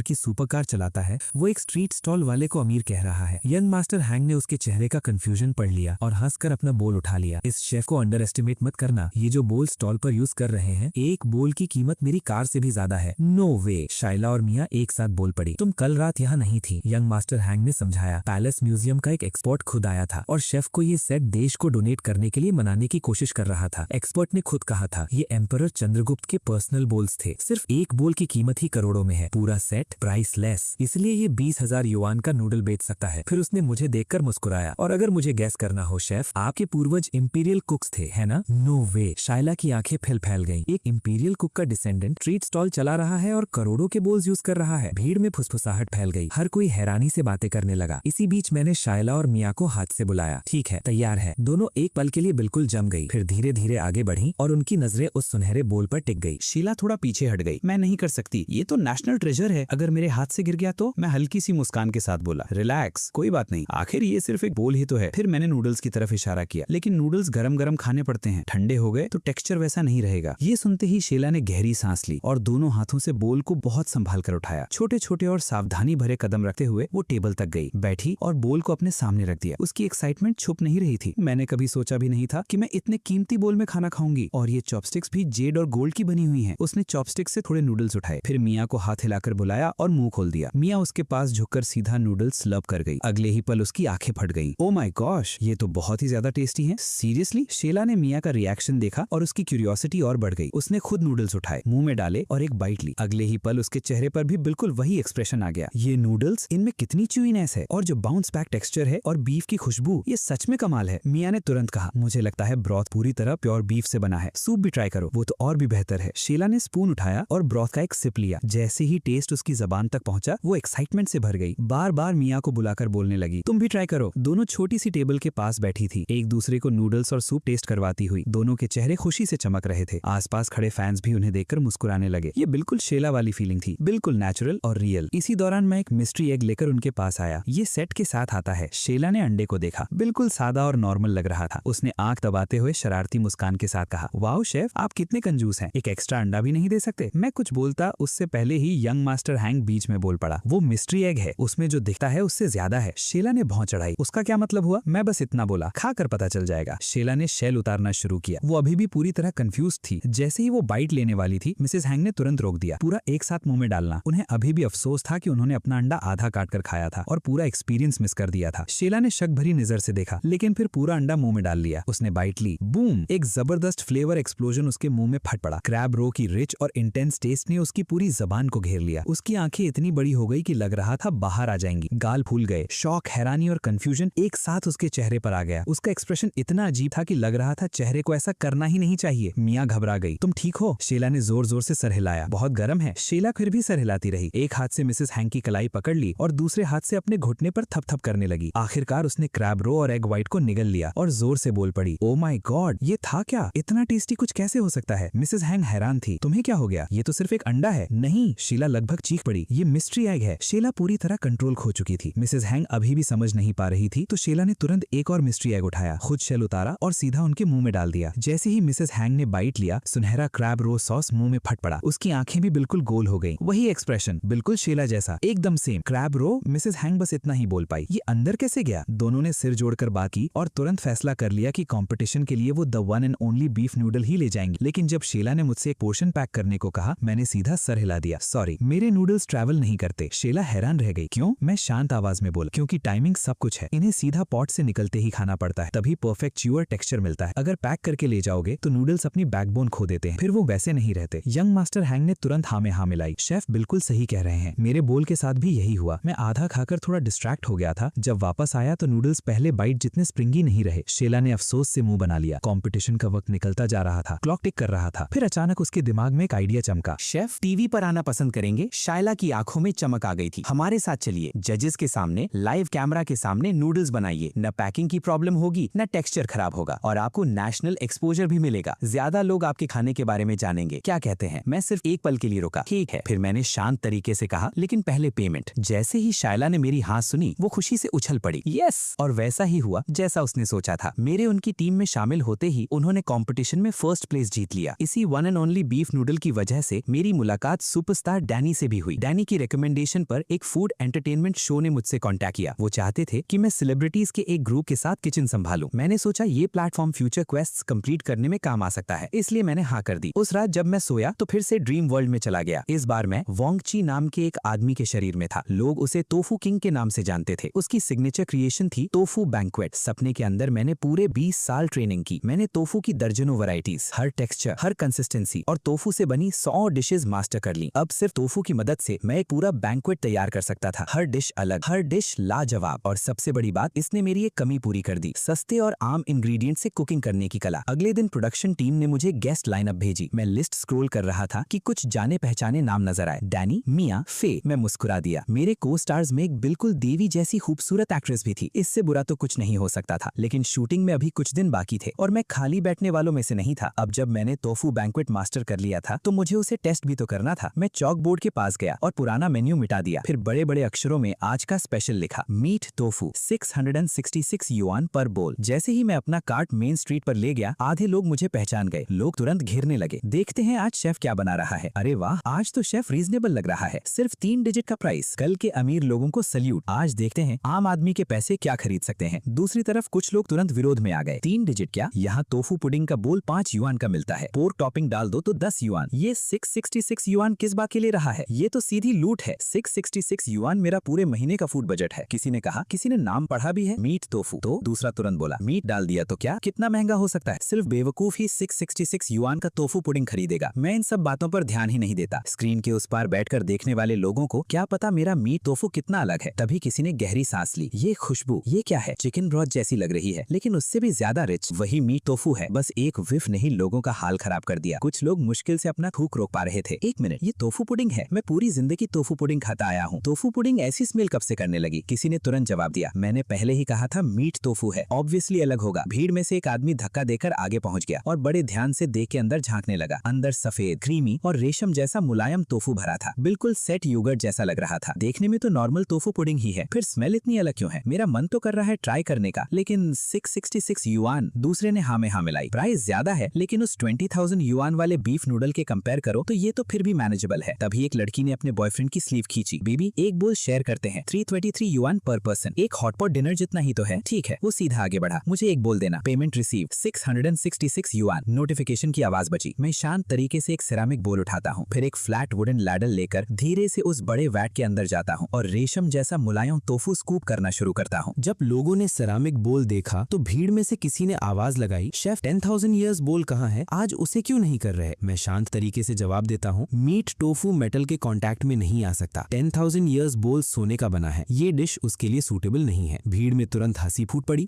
समझ गए, असल में वो बोल हम जैसे लोगों के लिए वेस्ट नहीं करना चाहते। वो तो सिर्फ 10,000 युआन वाले इंपीरियल सुप्रीम फ्राइड राइस और 20,000 युआन वाले बीफ नूडल के लिए रिजर्व्ड है। मैं उनकी बातों पर बस मुस्कुरा दिया। तभी भीड़ के पीछे से एक आवाज आई, ब्राइन की वजह से। सही, सब लोग मुड़कर देखने लगे। चश्मा और दाढ़ी वाला एक आदमी भीड़ के किनारे खड़ा है। वो वैट के अंदर झांकते हुए शांत आवाज में बोला, मैंने सिचुआन प्रोविंस में ट्रेडिशनल टोफू पुडिंग खाई है। वहाँ हमेशा सिरामिक बोल्स, सिरामिक स्पून्स और सिरामिक पॉट्स यूज होते हैं, मेटल नहीं, क्योंकि टोफू में ब्राइन होती है। निगारी असल में मेटल को करोट करती है और उससे टोफू की टेक्सचर और टेस्ट दोनों खराब हो जाते हैं। मैं उसकी तरफ देखता हूँ, उसने बिल्कुल सही पकड़ा था। मैं मुस्कुराकर सर हिला देता हूँ, बिल्कुल सही। भीड़ में से किसी ने अचानक पहचान लिया, अरे गॉर्डन, क्या ये वही फूड ब्लॉगर नहीं है? रेस्टोरेंट रिव्यूज वाला गॉर्डन? गॉर्डन मुस्कुराया, जी हाँ, मैं ही हूँ। किसी ने पूछा, गॉर्डन आप यहाँ कैसे? गॉर्डन हंस पड़ा, बिग टोनी और मैं पुराने दोस्त हैं। उसने मुझे बताया कि यहाँ एक ऐसा शेफ है जिसका इंपीरियल सुप्रीम फ्राइड राइस खाने के लिए पूरे देश में कहीं से भी फ्लाइट पकड़ कर आना वर्थ है। उसके एग्जैक्ट वर्ड्स थे, फ्लाइट का हर पैसा वसूल। और आप सब जानते हैं, मुझे राइस से प्यार है। जहाँ ग्रेट फ्राइड राइस मिलेगा मैं जरूर पहुंचूंगा। फिर उसने मेरी तरफ मुड़कर पूछा, शेफ क्या आज इंपीरियल सुप्रीम फ्राइड राइस बना सकते हैं? मैं सर हिला देता हूँ, आज नहीं, इंग्रेडिएंट्स इतनी जल्दी अरेंज नहीं हो सकते। गॉर्डन ने अफसोस से सांस छोड़ी, ये तो बुरा हुआ। अगर मैं खुद इंग्रेडिएंट्स ले आऊं तो तब बना देंगे? मैं कंधे उचका देता हूँ, बना दूंगा, लेकिन सर्विस फी सस्ती नहीं होगी। गॉर्डन बिना झिझक बोला, कोई बात नहीं, जितना चाहे चार्ज करिए। मैं बस देखना चाहता हूँ कि बिग टोनी की तारीफ सच है या नहीं। मैं हल्का सा मुस्कुरा दिया, खाकर खुद फैसला कर लेना। तभी किसी ने हवा में फैलती खुशबू को महसूस किया। वाओ, ये स्मेल क्या है? लगता है मीट टोफू से ज्यादा रिच है। गॉर्डन ने तुरंत जवाब दिया, बेस स्टॉक, पुरानी देसी मुर्गी, मोस्ट लाइकली जिनवा हाम, डेप्थ के लिए एबलोनी और मॉरल मशरूम्स। फिर उसने मेरी तरफ देखा, सही कहा ना शेफ? मैं मुस्कुराया, कुछ चीजें मिस कर दी, सी क्यूकम्बर और फिश माओ भी है, बाकी सब सही। बात करते हुए मैं ब्रॉथ का एक लैडल भरता हूँ और धीरे से बोल के किनारे से डाल देता हूँ। ब्रॉथ देखने में बिल्कुल साफ था, लगभग पानी जैसा, लेकिन उसकी खुशबू इतनी गहरी थी कि टेस्ट करने से पहले ही लोग उसकी तरफ खिंचे जा रहे थे। जैसे ही भीड़ ने इंग्रेडिएंट्स की पूरी लिस्ट सुनी, किसी ने भी प्राइस को महंगा नहीं कहा। इतने सारे प्रीमियम इंग्रेडिएंट्स एक स्टॉक में 666 युआन तो फिर बार्गेन हुआ। लड़की ने अपने बॉयफ्रेंड को कोहनी मारी, ठीक है बेबी, ट्राई करो। उसने एक चम्मच भरा, हल्की सी फूंक मारी और बॉयफ्रेंड के मुंह तक ले गई। लड़के ने एक छोटा सा सिप लिया, सिल्की टोफू सीधे उसके मुंह में फिसल गया। उसकी आंखें तुरंत फैल गईं। बिल्कुल कोई रेजिस्टेंस ही नहीं था, जैसे उसने बादल का टुकड़ा निगल लिया हो। इतना मुलायम कि यकीन करना मुश्किल था। लड़की बेचैन होकर पूछ बैठी, कैसा है? लड़के ने निगला और बार बार तेजी से सर हिलाने लगा। कमाल का है, ये मीठी है, ये टोफू मीट से बना है। उसकी बात सुनते ही पूरी भीड़ जम सी गई। क्या टोफू से मीट? लड़की को यकीन नहीं हुआ। उसने खुद एक चम्मच भरा और मुंह में डाल लिया। अगले ही पल उसका हाथ अपने मुंह पर चला गया। टोफू जुबान को छूते ही कॉटन कैंडी की तरह पिघल गया। रिच ब्रॉथ का फ्लेवर उसके पूरे मुंह में फट पड़ा। उसने होठों को जोर से बंद कर लिया और नाक से सांस लेने लगी, लेकिन जो हवा भी बाहर निकल रही थी उसमें स्टॉक की गहरी खुशबू भरी हुई थी। वो निगलकर हैरानी से सर हिलाने लगी। खुशबू कमाल की है और सच में ये मीट से बना है। भीड़ पूरी तरह हिल गई। मीट से टोफू बन सकता है? मीट नूडल्स तो समझ आते हैं, लेकिन मीट टोफू ये कैसे पॉसिबल है? कोई स्पेशल टेक्नोलॉजी यूज हुई है क्या? सच कहूँ तो सुनने में ही बहुत टेस्टी लग रहा है। गॉर्डन पूरे वक्त उस कपल की बात ध्यान से सुन रहा था। उसकी आंखों में अब पहले से भी ज्यादा दिलचस्पी चमक रही थी। अचानक गॉर्डन के दिमाग में कुछ क्लिक हुआ। वो आगे बढ़ा और वैट के अंदर झांक कर देखने लगा। फिर उसने हल्की सी भौं चढ़ाई, शेफ मुझे भी एक बोल दीजिए। उसने बोल लिया और स्पून से धीरे धीरे टोफू को हिलाया। सफेद जात की तरह चमकता हुआ टोफू ब्रॉथ के ऊपर छोटे छोटे बादलों की तरह तैर रहा था। गॉर्डन झुककर उसकी खुशबू को ध्यान से महसूस करता है, फिर एक टुकड़ा उठाता है, रोशनी के सामने करके हर एंगल से देखता है और आखिर में मुंह में डाल लेता है। कोई ड्रामेटिक रिएक्शन नहीं, कोई चीख या हैरानी नहीं, बस आंखें बंद करके चुपचाप स्वाद को महसूस करता रहा। काफी देर बाद उसने धीरे से सांस छोड़ी। जैसे मैंने सोचा था, उसने शांत लेकिन यकीन यकीन भरी आवाज में कहा, चिकन क्लाउड टोफू? पास खड़े एक फैन ने तुरंत पूछा, चिकन क्लाउड टोफू? लेकिन मेन्यू पर तो मीट टोफू लिखा है। गॉर्डन भी पूरी तरह श्योर नहीं था। वो मेरी तरफ मुड़कर बोला, शेफ ये चिकन क्लाउड टोफू है ना? सिचुआन कुजीन की 10 क्लासिक डिशेज में से एक। मैं हल्का सा मुस्कुरा दिया। मीट टोफू एक ब्रॉडर कैटेगरी का नाम है। जो भी टोफू मीट से बनता है वो मीट टोफू कहला सकता है, और जो मैंने आज बनाया है वो चिकन से बना है, इसलिए इसे चिकन क्लाउड टोफू कहना बिल्कुल सही है। लेकिन ये दूसरे मीट से भी बन सकता है, इसी वजह से मैं इसे मीट टोफू कहता हूँ। गॉर्डन ने सिर हिलाया। समझ गया, धन्यवाद शेफ। मुझे यकीन नहीं हो रहा कि मुझे इतनी रेयर डिश खाने का मौका मिला है। ये वाकई लाइफ टाइम में एक बार मिलने वाला एक्सपीरियंस है। इतने में पास खड़ी एक लड़की अपनी क्यूरियोसिटी रोक नहीं पाई। गॉर्डन, मैं खुद सिचुआन से हूँ, लेकिन मैंने कभी मीट टोफू का नाम नहीं सुना। अगर ये सिचुआन की क्लासिक डिश है तो मुझे कैसे नहीं पता? गॉर्डन ने मुस्कुराते हुए जवाब दिया, क्योंकि ये डिश कई दशकों पहले खो गई थी। जाकर एक किताब ढूंढना, द चुंगडू क्रॉनिकल्स, उसमें इसका जिक्र है। 100 साल पहले दाजियो रीजन के सिचुआन शेफ्स की सिग्नेचर डिश हुआ करती थी। बहुत ही रिफाइंड और सोफिस्टिकेटेड कुकिंग। इसका पूरा फिलॉसफी था, चिकन का स्वाद चखना लेकिन चिकन नजर ना आना, मीट का टेस्ट महसूस करना लेकिन मीट दिखाई ना देना, यानी मीट को ट्रांसफॉर्म करके एक वेजिटेबल डिश जैसा रूप देना, मीट की रूह को प्लांट बेस्ड डिश के रूप में पेश करने की कला। कमाल की चीज, गॉर्डन की बातों का असर तुरंत हुआ। लोग पेमेंट कोड स्कैन करने के लिए भीड़ लगाकर खड़े हो गए। शेफ एक बोल मेरे लिए भी। अरे धक्का मत दे, मेरे पैर पर चढ़ गए हो। कुछ ही पल में पूरी स्ट्रीट शोर से भर गई, और जो भी मीट टोफू ट्राई करता उसके चेहरे पर एक ही एक्सप्रेशन नजर आता, शांत और सच्ची खुशी। इसी भीड़ के किनारे पर मुझे एक जाना पहचाना चेहरा नजर आया। मैं सिर उठाकर देखता हूँ, यंग मास्टर हैंग, और इस बार वो अकेला नहीं था, पूरी फैमिली साथ थी। मैं मुस्कुरा दिया, आखिर आ ही गए। यंग मास्टर हैंग ने अफसोस से सिर हिलाया, कल हम आ नहीं पाए। गिगी ने पूरा दिन लगभग कुछ नहीं खाया। मैं हैरान हुआ, सच? तुम फिर से नहीं खा रही? गिगी ने मुंह बना लिया, घर का खाना टेस्टी नहीं लगता। यंग मास्टर हैंग ने बेबसी से हाथ उठा दिए, हम तो हार मान चुके हैं। क्या मीट टोफू बचा है? मैं वैट के अंदर झांकता हूँ और सिर हिला देता हूँ, सब बिक चुका। मैं तो स्टॉल लगाते ही आ गया था। यंग मास्टर हैंग ने निराश होकर कहा, मुझे पहले से ऑर्डर कर देना चाहिए था। क्या आप एक और बैच बना सकते हैं? गिगी आजकल आपके खाने के अलावा कुछ नहीं खा रही है। मैं कुछ पल सोचकर बोला, रुको, मीट टोफू तो खत्म हो गया, लेकिन मेरे पास कुछ और है। याद है मैंने कहा था कि मेरे पास एक ऐसा सूप है जो गिगी की भूख वापस ला सकता है? यंग मास्टर हैंग की आंखें चमक उठी। याद है? क्या आपको वो मिल गया? मैं सिर हिला देता हूँ, मिल गया। मैं वॉक को सेट करता हूँ और नीचे से कई लेयर्स प्लास्टिक बैग्स में लपेटा हुआ एक पैकेज निकालता हूँ। उसे एक छोटे बेसिन में रखता हूँ। लोगों ने जैसे ही देखा कि मैं वॉक निकाल रहा हूँ, सबकी गर्दन एक साथ आगे बढ़ गई। क्या बना रहा है? क्या ये इंपीरियल सुप्रीम फ्राइड राइस है? लेकिन जैसे ही मैंने प्लास्टिक बैग्स खोलने शुरू किए, पूरी भीड़ एक पल में पीछे हट गई। सबने नाक पर हाथ रख लिए। उफ, कितनी गंदी स्मेल है। ये क्या है? लगता है कुछ सड़ गया है। यंग मास्टर हैंग बिना तैयार हुए उस स्मेल की चपेट में आ गए और तुरंत सांस रोक ली। मिसेस हैंग का तो बुरा हाल हो गया, वो लगभग उल्टी करने वाली थी। लेकिन हैरानी की बात यह थी कि गिगी पर इसका कोई खास असर नहीं हुआ। उल्टा वो थोड़ा आगे झुकी, हवा को सूंघा और बिना सोचे अपना थूक निगल लिया। गॉर्डन ने भी कोई रिएक्शन नहीं दिया। उसने बैग के अंदर देखा और तुरंत पहचान गया, ये टोफू है। मैं उस ब्लॉक को बाहर निकालकर काट के वाटर डिस्पेंसर के नीचे धोने लगा। जैसे जैसे पानी उस पर बहने लगा, खट्टी और तेज बदबू थोड़ी कम होने लगी। ये देखकर गॉर्डन चुप नहीं रह पाया। वो मेरी तरफ देखकर बोला, शेफ ये टोफू तो खराब हो चुका है। मुझे पता है, मैंने शांत आवाज में कहा, और मुझे इसी की जरूरत है। गॉर्डन हैरान हो गया, आप खट्टे खराब हो चुके टोफू से कुकिंग करने वाले हैं? हाँ, मैं सिर हिलाकर बोला। इस डिश का नाम है pearl jade white jade soup. जीजी इसे पीने के बाद धीरे धीरे हर चीज को फिर से टेस्टी महसूस करने लगेगी। जीजी ने तुरंत हाथ हवा में उठा दिया। हाँ मुझे चाहिए। बिल्कुल नहीं, मिसेस हैंग ने तुरंत मना कर दिया। वो टोफू खराब हो चुका है, आप किसी बच्ची को ये कैसे खिला सकते हैं? मैं उसकी बात का जवाब नहीं देता। मैं सीधा जीजी की तरफ मुड़ता हूँ। जीजी, तुम्हें इसकी स्मेल अच्छी लग रही है? हाँ, जीजी ने बिना झिझक जवाब दिया, फ्राइड राइस से भी ज्यादा। मिसेस हैंग वहीं जम गई। क्या? ये स्मेल तो बहुत बुरी है, तुम्हें ये अच्छी कैसे लग सकती है? कहीं तुम बीमार तो नहीं हो? तुम्हारी स्मेल करने की सेंस खराब तो नहीं हो गई? उनकी चिंता देखकर मैं समझाने लगा, रिलैक्स, मैं उसे नुकसान नहीं पहुंचाने वाला। उसे ये स्मेल अच्छी लग रही है क्योंकि उसका शरीर इसे मांग रहा है। उसकी एपेटाइट प्रॉब्लम का असल कारण एक ही है, आप लोग उसे बहुत ज्यादा क्लीन और सैनिटाइज्ड फूड खिला रहे हो। इतना कहकर मैंने टोफू को टुकड़ों में काटा और उबलते पानी के पॉट में डाल दिया। फिर एक कैबेज निकाला, कुछ स्पिनच लीव्स, एक बोल बचा हुआ स्कॉच्ड राइस और आखिर में स्टॉक। कुछ ही मिनटों में pearl jade white jade soup तैयार हो गया। पॉट के अंदर हरा, सफेद, पीला और हल्का सा क्रीम रंग घूम रहा था। साथ ही एक हल्की फर्मेंटेड खट्टी खुशबू अब भी महसूस हो रही थी। यंग मास्टर हैंग धीरे से बोल पड़ा, ये है pearl jade white jade soup. ये तो धुले हुए बर्तन का पानी लग रहा है। चैट फट पड़ी। खट्टा टोफू, बचा हुआ जला हुआ चावल, मुरझाया हुआ कैबेज, अजीब सी स्पिनच। ये डिश वाटर से अलग कैसे है? मजाक कर रहे हो? कोई चांस नहीं कि वो सच में उस छोटी बच्ची को ये सूप पिलाएगा। तभी गॉर्डन जो अब तक चुप था बोल पड़ा, तो ये है रिकॉर्ड्स में लिखा हुआ pearl jade white jade soup. आज मैंने कुछ नया सीखा। मिसेस हैंग हैरानी से पूछा, आप इस डिश को जानते हैं? बिल्कुल, गॉर्डन ने तुरंत जवाब दिया। ये मिंग डायनेस्टी के फाउंडर एम्परर जू युआन ज़ैंग का फेवरेट सूप था। ये सुनते ही मिसेस हैंग थोड़ी शांत हुई, लेकिन उसकी बेचैनी पूरी तरह खत्म नहीं हुई। लेकिन जब तक वो फैसला करती, जीजी खुद स्टॉल के पास भागकर पहुंच गई। उसने आधा भरा बोल उठाया और एक बड़ा घूंट ले लिया। वाओ, ये तो बहुत टेस्टी है मम्मा, ये सच में बहुत बहुत टेस्टी है। मिसेस हैंग का दिमाग जैसे शॉर्ट सर्किट हो गया। ये कैसे मुमकिन है? उसे ये स्मेल अच्छी कैसे लग सकती है? क्या इसे वाकई वही स्मेल आ रही है जो मुझे आ रही है? मैं मुस्कुरा दिया। ये शरीर की नेचुरल रिस्पॉन्स है। जिस चीज की तुम्हारे शरीर को जरूरत होती है उसी की क्रेविंग पैदा हो जाती है। जीजी की एपेटाइट प्रॉब्लम उसके गट फ्लोरा के इम्बैलेंस की वजह से है, इसलिए उसका शरीर नेचुरली माइल्डली फर्मेंटेड फूड्स को चाहता है, क्योंकि ये फूड्स हेल्दी बैक्टीरिया को रिस्टोर करने में सबसे ज्यादा मदद करते हैं। इसी वजह से उसकी इंस्टिंक्ट्स एक्टिवेट हो गई हैं। जहां हम सबको ये स्मेल बुरी लग रही है, उसे ये इररेजिस्टिबल लग रही है। जीजी को इतनी खुशी से सूप पीते देखकर मिसेस हैंग धीरे से सिर हिलाने लगी। मैं उसे ठीक करने के लिए हर जगह ले गई और आखिर में सोल्यूशन एक बोल टोफू सूप निकला। मैं आगे बढ़ा और जीजी के बाल हल्का सा उलझा दिया। अच्छा है, बहुत अच्छा। कुछ ही देर में जीजी ने पूरा बोल साफ कर दिया। एक पत्ता कैबेज तक नहीं बचा। मिसेस हैंग सिर्फ हैरानी से देखती रह गई। ये तो सब्जियों को हाथ तक नहीं लगाती। आज इसने जितनी सब्जी खा ली उतनी शायद पूरे हफ्ते में नहीं खाती। मैं मुस्कुराया। सब्जियां जरूरी होती हैं, फाइबर गट को हेल्दी रखता है। ठीक है जीजी, बोल को चाटना बंद करो, अगली बार और बना दूंगा। मिसेस हैंग फिर पूछती हैं, वो सच में कभी ग्रीन्स नहीं खाती, क्या एक बोल काफी होगा? मैं सिर हिला देता हूँ। ये कोई मैजिक क्योर नहीं है। एक बोल से रातों रात सब ठीक नहीं होगा। बस उसे ये सूप पीने दीजिए जब तक वो खुद इसे पसंद करना बंद न कर दे। जिस दिन उसकी क्रेविंग खत्म हो जाए, समझ लीजिए उसका गट बैलेंस वापस आ गया है। मैं यंग मास्टर हैंग को पूरी रेसिपी दे देता हूँ, फिर अपना कार्ट समेटकर घर लौट आता हूँ। अगले दिन प्रोडक्शन टीम का मैसेज आ गया। फिल्मिंग शुरू होने वाली थी। इस सीजन शो का बजट बहुत बड़ा था। उन्होंने फिल्मिंग के लिए फॉरबिडन सिटी के हॉल ऑफ मेंटल कल्टीवेशन के पास वाले इंपीरियल किचन को रेंट पर लिया था। वही ऑफिशियल शूटिंग लोकेशन थी। बीजिंग पहुंचते ही मैं सीधा फॉरबिडन सिटी की तरफ निकल गया। शो में मेरा रोल हेड शेफ का था। इसका मतलब था कि मुझे किचन सेटअप भी अपने हिसाब से चाहिए था ताकि मैं अपनी बेस्ट परफॉर्मेंस दे सकूं। लोकेशन पर पहुंचते ही मैंने प्रोडक्शन क्रू को इंस्ट्रक्शंस देने शुरू कर दिए। किस चीज को कहाँ रखना है, किचन का लेआउट कैसे सेट करना है और इंग्रेडिएंट सोर्सिंग की पूरी लिस्ट कैसे तैयार करनी है। मेन प्रोडक्शन मैनेजर के साथ किचन सेटअप पर बात कर ही रहा था कि अचानक मेन हॉल की तरफ से हलचल मच गई। मैं मुड़कर देखता हूँ। एंट्रेंस पर एक औरत खड़ी थी और उसकी एंट्री ने पूरे रूम को एक पल के लिए सन्न कर दिया। हे भगवान, मेरे मुंह से भी लगभग निकल गया। बिल्कुल देवी जैसी खूबसूरत। प्रोडक्शन मैनेजर तुरंत मुझे खींचकर उसके पास ले गया। ये हमारे इस सीजन के गेस्ट शेफ है जैक। फे ने मुस्कुराते हुए पहले ही अपना हाथ आगे बढ़ा दिया। शेफ जैक, आपसे मिलकर खुशी हुई। मैं फे हूँ। हाय। मैंने उसका हाथ मिलाया, शायद जरूरत से थोड़ा ज्यादा उत्साह के साथ। जब मैंने उसका हाथ छोड़ा तब मैंने आसपास खड़े मेल क्रू मेंबर्स को देखा। हर एक मुझे ऐसे घूर रहा था जैसे मैंने लाइन तोड़कर उनसे पहले एंट्री मार ली हो। कुछ देर बाद दो और गेस्ट्स आ गए, मिया और लियो। जैसे ही मिया को पता चला कि मैं इस सीजन का हेड शेफ हूँ, वो एक्साइटमेंट से पागल सी हो गई। पिछली बार जो उसने one and only beef noodle खाया था, उसके बाद से वो उसका टेस्ट भूल ही नहीं पाई थी। उस शाम सब लोग डिनर के लिए इकट्ठा हुए। लियो अपने सामने एक कप रखे बस पीता जा रहा था। मिया उसे देखकर हैरान हो गई। तुम कुछ खा क्यों नहीं रहे? बस यही, लियो ने कप उठाकर दिखाया। यही मेरा डिनर है। आज लो कार्ब डे है। No carbs? मिया का मुंह खुल गया। कार्ब्स के बिना जिंदगी का मजा ही क्या है? लियो हंस पड़ा। मैं कार्ब्स खाता हूँ, बस क्लीन कार्ब्स चूज करता हूँ। प्लेन व्हाइट राइस मेरे लिए बिल्कुल ठीक है। ट्रेनिंग डेज पर तो मैं और ज्यादा खा लेता हूँ। मिया और भी कंफ्यूज हो गई। एक मिनट, अनक्लीन व्हाइट राइस भी होता है? बिल्कुल, लियो ने सीरियस एक्सप्रेशन के साथ जवाब दिया। Fried rice, mixed rice, soup rice, braced rice, जो भी प्रोसेस्ड है सब डर्टी कार्ब्स, मेरे लिए स्ट्रिक्टली ऑफ लिमिट्स। मिया तुरंत मेरी तरफ मुड़ गई। जैक, इसने अभी तुम्हारे फ्राइड राइस को डर्टी कार्ब्स बोल दिया। लियो ने तुरंत विरोध किया। अरे नहीं, मैंने ऐसा नहीं कहा। मेरी बात को ट्विस्ट मत करो। डर्टी कार्ब्स का मतलब होता है शुगर और फैट का कॉम्बिनेशन। कार्ब्स और फैट साथ में, वही चीज सबसे तेजी से वेट बढ़ाती है। अगर फैट लूज करना है तो शुगर फैट कॉम्बो से दूर रहना पड़ता है। मैं मुस्कुराया। ठीक है, sugar fat combo dirty carbs होते हैं, लेकिन फ्राइड राइस जरूरी नहीं कि डर्टी कार्ब हो। लियो का दिमाग थोड़ा अटक गया। कैसे नहीं? फ्राइड राइस तो ऑयल में बनता है। मैं भौं उठाकर बोला, किसने कहा फ्राइड राइस ऑयल में ही बनाना पड़ता है? राइस को पानी से भी फ्राई किया जा सकता है। Water fried rice. लियो ने आंखें फैला दी। ये सच में कोई चीज है? मिया तुरंत बोली, जैक, तुम्हारा इंपीरियल सुप्रीम फ्राइड राइस वाला वीडियो देखा था। तुमने वॉक में स्टॉक डाला था, क्या वही कॉन्सेप्ट है? मैं सिर हिला देता हूँ। प्रिंसिपल वही है। लियो का एक्सप्रेशन ऐसा था जैसे उसका ब्रेन लोडिंग स्क्रीन पर अटक गया हो। तो water fried rice sugar fat combo नहीं है? बिल्कुल नहीं। वाटर फ्राइड राइस में सिर्फ 3 इंग्रेडिएंट्स होते हैं, कुक्ड राइस, एग और ग्रीन अनियन। एक बूंद तक नहीं। तो फिर शुगर फैट कॉम्बो कहाँ से आ गया? लियो ने दोनों हाथ उठा दिए। ये तो पागलपन है। अगर ये सच है तो फिटनेस वाले लोग भी फ्राइड राइस खा सकते हैं। जैक, बनाओगे? मैं ट्राई करना चाहता हूँ। मिया भी तुरंत बोल पड़ी। मैं भी। मैं कंधे उचका देता हूँ। अभी नहीं, कभी और। किचन तो यही है ना? लियो तुरंत सोशल बटरफ्लाई मोड में चला गया। वो रेस्टोरेंट ओनर को ढूंढने निकल आया और कुछ ही देर में किचन बोरो करने की परमिशन ले आया। रेस्टोरेंट ओनर ने जैसे ही वाटर फ्राइड राइस का नाम सुना, उसकी क्यूरियोसिटी भी जाग गई। वो हमें सीधा किचन के पीछे ले गए। मैं वॉक धो रहा था तब मैंने हेड शेफ माँ को आवाज लगाई। शेफ माँ, यहाँ मिल्क और आलमंड्स हैं? हाँ। फ्राइड राइस के लिए? नहीं। मैं हंस पड़ा। फ्राइड राइस में सिर्फ योक्स लगेंगे। एग व्हाइट्स वेस्ट नहीं करना चाहता। उनसे कुछ और बनाऊंगा। शेफ माँ ने सिर हिलाया। और क्या चाहिए? व्हाइट शुगर और अगर। 2 इंग्रेडिएंट्स लिस्ट में जुड़ गए। मैं एक बोल में मिल्क डालता हूँ, फिर एग व्हाइट्स मिलाकर चॉपस्टिक से अच्छी तरह बीट करता हूँ। कैमरामैन मेरे हाथों का क्लोजअप ले रहा था। उसने पूछा, क्या बना रहे हो? Almond tofu. मैं जवाब देता हूँ। आलमंड और मिल्क से भी टोफू बनाया जा सकता है। आलमंड टोफू के मेन इंग्रेडिएंट्स बस आलमंड और मिल्क ही होते हैं। कुछ ही देर में आलमंड टोफू तैयार हो गया। मैं उसे रेफ्रिजरेटर में सेट होने के लिए रख देता हूँ और फिर वाटर फ्राइड राइस की तरफ मुड़ता हूँ। सबसे पहले मैं हर एक राइस ग्रेन को सुनहरे एग योक की परत से कोट करता हूँ। फिर इंतजार करता हूँ जब तक वॉक का तला लाल टपता हुआ गर्म ना हो जाए। मैं वॉक क्लॉथ पकड़ता हूँ, हैंडल को मजबूती से थामता हूँ और वॉक को लगभग 45 डिग्री एंगल पर झुका देता हूँ। फिर लैडल से एक चम्मच राइस उठाकर जोर से वॉक के अंदर फेंकता हूँ। चावल हवा में उछलते हुए अलग अलग दानों में बिखर जाते हैं। जैसे ही राइस वॉक को छूता है, मेरा दाहिना हाथ एक स्मूथ मोशन में आगे धक्का देता है। वॉक और राइस दोनों स्टोव के ऊपर एक लंबे आर्क में घूम जाते हैं। हर दाना वॉक की इनर वॉल से फिसलता हुआ नीचे आता है, बॉटम पर रोल करता है, फिर आउटर कर्व से वापस हवा में उछल जाता है। ये मूवमेंट इतनी स्मूथ और परफेक्ट थी कि देखने वाले एक पल के लिए सांस लेना भूल गए। लियो का मुंह खुला का खुला रह गया। सिजल। जैसे ही राइस वॉक की तपती सतह से टकराया, हर दाने पर लगी एग कोटिंग तुरंत धुल गई और गहरा सुनहरा रंग ले लिया। पतली सी क्रिस्पी एग शेल ने हर दाने को अलग अलग सील कर दिया। चावल हवा में घूमते हुए एक बड़ा आर्क बनाने लगे और वापस नीचे गिरने ही वाले थे कि मैंने दूसरा आधा स्कूप पहले ही अंदर डाल दिया। मैं बिल्कुल स्टेबल रिदम में वॉक टॉस करता रहा, शांत चेहरे के साथ राइस फीड करता रहा। धीरे धीरे वॉक के अंदर का राइस एक लगातार चलती हुई सुनहरी लहर बन गया, उठती, घूमती, गिरती और फिर दोबारा उठती हुई। उस लहर को देखकर शेफ माँ ने धीरे से सिर हिला दिया। मैंने जिंदगी में बहुत कुछ देखा है, लेकिन वॉक की सबसे बेसिक टेक्निक को इतनी हद तक ले जाया जा सकता है ये कभी नहीं सोचा था। फिर भी उसके दिमाग में एक सवाल था, ठीक है इससे राइस स्टिक नहीं करेगा, लेकिन इतनी देर तक इतनी हाई हीट पर रहने से दाने सख्त हो जाएंगे, टेक्सचर खराब हो जाएगी, फ्राइड राइस का टेस्ट मर जाएगा। और वैसे भी ये वाटर फ्राइड राइस था, पानी कहाँ है? जैसे ही उसने ये सोचा, उसने देखा कि मैंने लैडल को हल्का सा हिलाया और पास का फॉसेट खुल गया। वॉक टॉस करते हुए ही मैंने लैडल में आधा स्कूप पानी पकड़ लिया। फिर बिल्कुल सही टाइमिंग पर जब राइस की लहर हवा में सबसे ऊपर पहुंची, मैंने लैडल को हल्का सा फ्लिक किया। पानी एक पतली और बराबर लेयर बनकर वॉक के तले पर फैल गया। तपती हुई हीट ने उसे तुरंत भाप में बदल दिया। अगले ही पल वॉक से एक छोटा सा मशरूम क्लाउड जैसा स्टीम का गुब्बार उठ खड़ा हुआ। गिरता हुआ राइस सीधा उस भाप के बादल के अंदर घुस गया और उसके साथ मिल गया। फिर नीचे की आग ने बची हुई स्टीम को पकड़ लिया। वुश!